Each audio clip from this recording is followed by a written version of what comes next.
The city manager says they're 12% over budget, more than $3 million, which is difficult when they're already stretched thin. This is something that is, I would classify it as dire for the city. A warning for Burien leaders. Already lean times are about to get worse.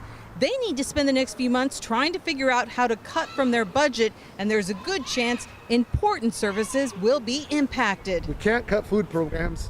We can't cut, programs that we're putting in place for our people that are living without homes. And so there'll be some tough decisions to be made. To make matters worse, the city is experiencing a higher rate of COVID than the average for King County, and many here are already low-income residents. 42% are people of color. We've had a lot of hits here in Burien.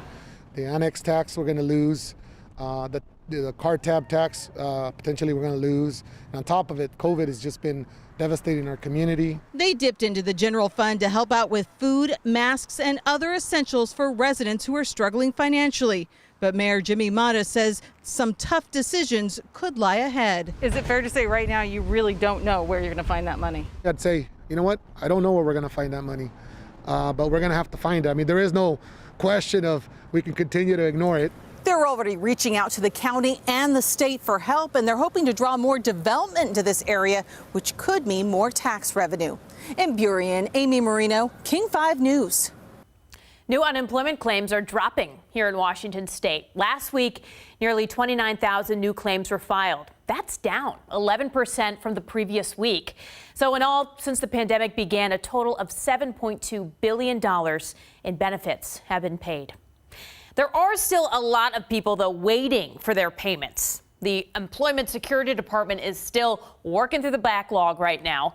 In the past 3 weeks, they've made it through 45,000 claims. There are more than 37,000 people still waiting for their benefits.